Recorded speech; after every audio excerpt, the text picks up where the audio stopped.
Channel के सभी updates पाने के लिए सब्सक्राइब करें और प्रेस करें बेल आइकन।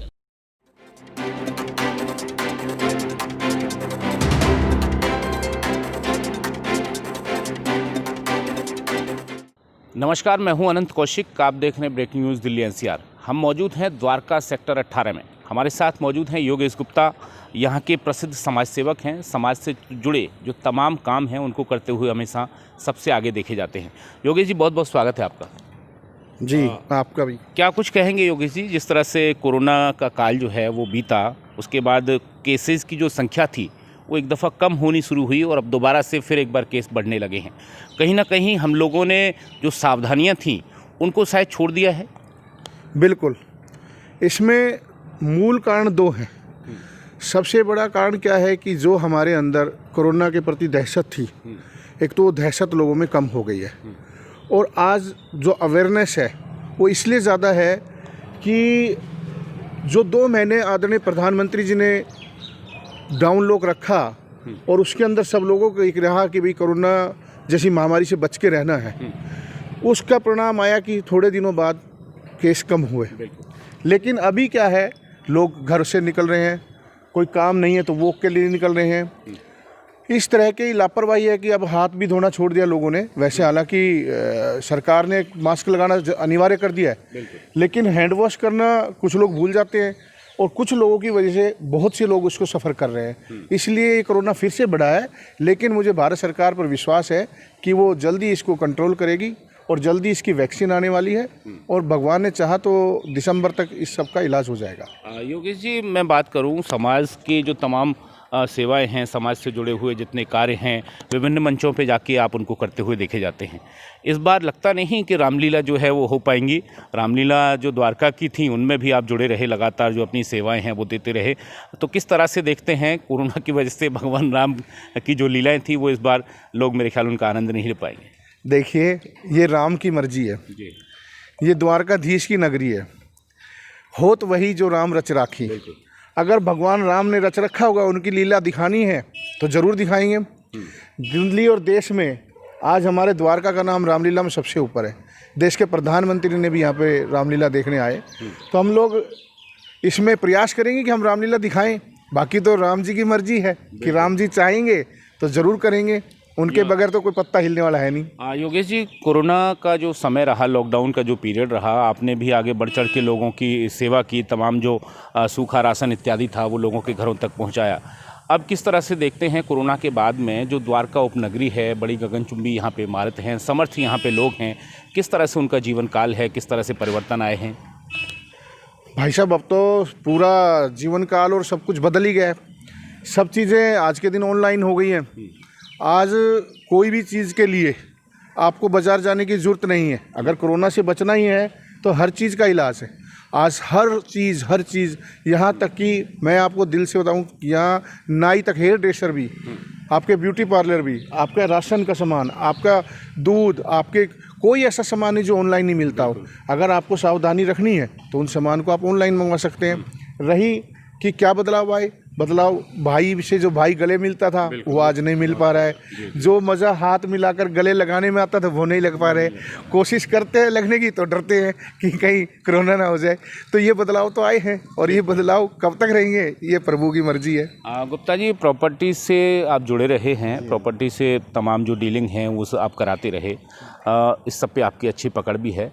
उस पर क्या प्रभाव आप देखते हैं? व्यवसाय और जो काम था आप लोगों का, उस पर कितना प्रभाव पड़ा है कोरोना का?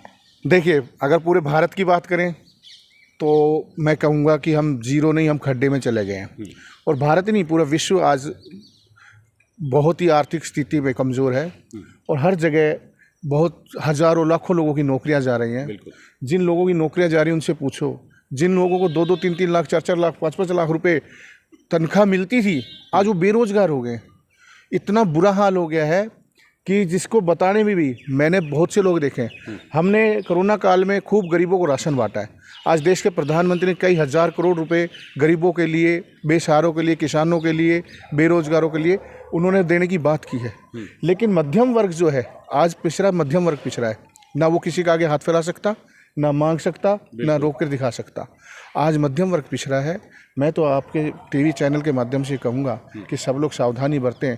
भगवान ने जो इतनी बड़ी विपदा में हमें फिर भी जिंदा रखा है, और इतनी बड़ी आपत्ति के बाद भी भारत देश के अंदर 140 करोड़ लोग होने के बाद भी अभी हम लोग भगवान की दया से कहीं मात्र शून्य मात्र में ही हम आपत्ति को झेल रहे हैं, और कहीं इतनी बड़ी आपत्ति नहीं है, कोई इतनी जाने नहीं गई। जितना बड़ा देश है इतनी इस हिसाब से कोई जाने नहीं गई है। तो मैं प्रभु से प्रार्थना करता हूँ कि ये दिन जल्दी सही हो।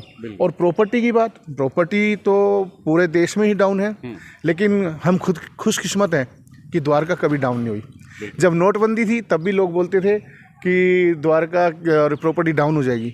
नोटबंदी में यहाँ 10 से 15%, 20% तेज़ी रही। इसी तरह कोरोना काल ख़त्म होते ही जब हमने अपने ऑफिस में आकर काम करना शुरू किया, तो आज हमें आनंद इस बात का कि एंड यूज़र आते हैं, कोई सिरदर्दी नहीं, कुछ नहीं, 2-4 फ्लैट दिखाते हैं, बात करते हैं, तुरंत फ्लैट लेके चले जाते हैं, 15-20 दिन की पेमेंट में दे रहे हैं। प्रधानमंत्री जी ने लोन की दर कम करी तो लोन भी आसानी से मिल रहा है, इसलिए भी लोग ज़्यादा खरीद रहे हैं। तो द्वारका के अंदर तो इस तरह की कोई प्रॉब्लम नहीं है कि कोई प्रॉपर्टी डाउन आई हो। हाँ, ऑल इन इंडिया देखें और जगह देखें तो डाउन है, और उसको भी हम चाहेंगे कि जल्दी से जल्दी ठीक हो। गुप्ता जी, अंतिम में सवाल लेता हूँ। तकरीबन 1.25 से 1.5 साल के बाद में दिल्ली नगर निगम का चुनाव है।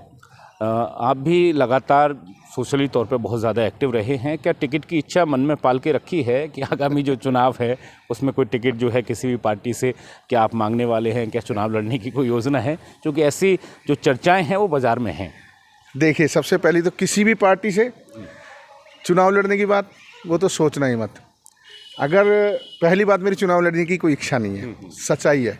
लेकिन मुझे आप जैसे बहुत से भाई लोग कई बार पूछते हैं कि आप चुनाव कब लड़ रहे हो, आप चुनाव लड़ोगे। देखिए, हमारे यहाँ से निगम पार्षद नीतिका शर्मा है, बहुत अच्छा काम कर रही है, बहुत अच्छी है, ठीक है, वो हैं तो हम ही हैं निगम पार्षद। बाकी मेरी चुनाव लड़ने की कोई इच्छा नहीं है। हाँ, पार्टी ने कहा और मुझे मौका दिया तो मैं शायद सोच सकता हूँ, अभी तक कोई मन नहीं है। और किसी पार्टी से नहीं, सिर्फ लड़ूंगा तो भारतीय जनता पार्टी से लड़ूंगा। भारतीय जनता पार्टी का सिपाही हूँ, पिछले 25 सालों से भारतीय जनता पार्टी का कार्यकर्ता हूँ, स्वयंसेवक हूँ, RSS का प्रथम वर्ष शिक्षित हूँ। मैं पार्टी की सेवा करने में विश्वास करता हूँ, मेरे को टिकट से कोई लालच नहीं है। चलिए, बहुत बहुत शुभकामनाएं आपके उज्जवल भविष्य के लिए, आपके काम के लिए, और ख़ासतौर पर आपकी समाज सेवा के लिए। Thank you. आपने मुझे जो इतना मौका दिया उसके लिए मैं अनंत कौशिक और उनके नज़रे टीम का पूरी का धन्यवाद करता हूँ। बहुत बहुत धन्यवाद।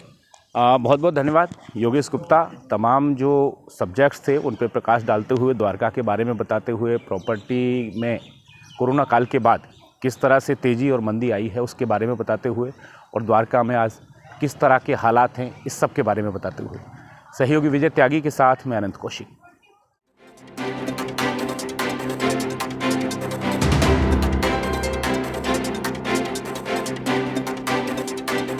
चैनल के सभी अपडेट्स पाने के लिए सब्सक्राइब करें और प्रेस करें बेल आइकन।